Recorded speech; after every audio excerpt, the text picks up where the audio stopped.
السلام عليكم ورحمة الله وبركاته. أهلا بكم في فيديو جديد على قناة لستات. النهاردة هنتكلم عن الفيديو المنتظر للجميلة شيرين عبد الوهاب اللي المفروض تطلع فيه وتوضح الحقائق الكاملة بعد خروجها من المستشفى بالسلامة.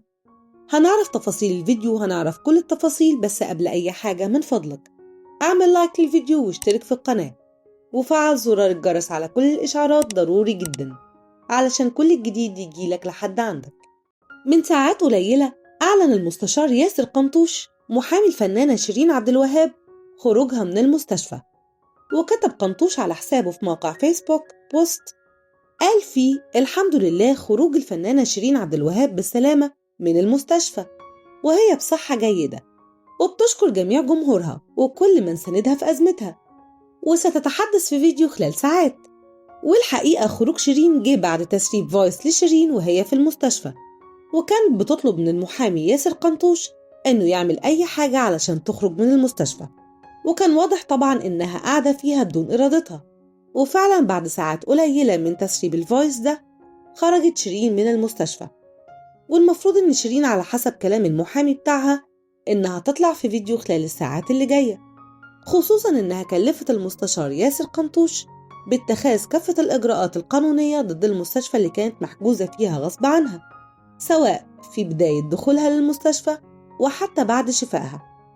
كمان شيرين عملت محضر في محمد السيد محمد عبد الوهاب، وده أخو شيرين اللي اتهمته شيرين بالتعدي عليها بالضرب واحتجازها في المستشفى دون موافقتها، وأجبرها إنها تمضي على ورق لإيداعها في المستشفى، ده إلى جانب اتهامها للمستشفى إنها أجبرتها على التوقيع على إقرار برغبتها في استكمال العلاج. ولولا تدخل النيابة العامة، وكيل النيابة العامة أصدر بيان بإخلاء سبيل شيرين عبد الوهاب من المستشفى، وكأنها كانت محبوسة في المستشفى، علشان كده المستشفى خافت وطلعتها على طول. وكان خروج شيرين من المستشفى امبارح حوالي الساعة 8 أول ما طلع قرار النيابة بإخلاء سبيلها. وخلال الفيديو المنتظر هتطلع فيه شيرين توضح الحقيقة الكاملة، ومش هيكون قدامها غير إنها تبرأ أو تتهم أخوها المتهم إنه ضربها وأخدها غصب عنها ودخلها المستشفى، والظاهر إنها مش هتبرئه، خصوصا إنها ما تنزلتش عن المحضر اللي عملته ضده بضربها وحجزها في المستشفى غصب عنها. كل ده إلى جانب إنها هتبرئ حسام حبيب وسارة الطباخ المتهمين بإنهم سبب البلاوي دي كلها، وإنهم هما اللي جروها لسكة المخدرات. لكن المعلومات اللي انتشرت على السوشيال ميديا إن شيرين هتفتح صفحة جديدة مع حسام حبيب بعد شفائها، لأن على حسب كلام حسام نفسه قبل كده إنه كان سبب انفصاله عن شيرين تمسكها بالمخدرات، وإنه ياما اتخانق معاها بسبب الموضوع ده لحد ما حصل الطلاق بينهم. ومن الواضح كمان إن شيرين هترجع تاني لحسام حبيب وهيرجعوا لبعض مرة تانية. أما الحاجة التالتة اللي هنشوف شيرين هتبرئها ولا لأ، هي المستشفى نفسها اللي احتجزت شيرين لمدة 20 يوم تقريبا، اللي كان أكد حسام حبيب قبل كده إن المستشفى حجزت شيرين غصب عنها.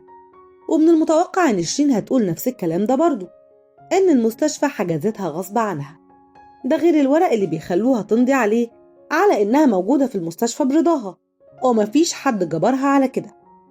كل ده هيبان في الساعات الجاية، وهنعرف كل الحقائق أخيرا، والمرة دي بلسان شيرين نفسها، علشان نقفل الصفحة دي خالص وتبدأ شيرين بقى تركز في شغلها وفنها وبناتها وحياتها. في النهاية أنا بشكركم جدا لأنكم كملتوا معايا الفيديو لحد دلوقت، على وعد بلقاء جديد.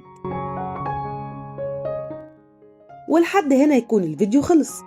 لو عجبك الفيديو اعمل لايك واشترك في القناة، وإلى اللقاء في فيديو جديد وخبر جديد. سلام.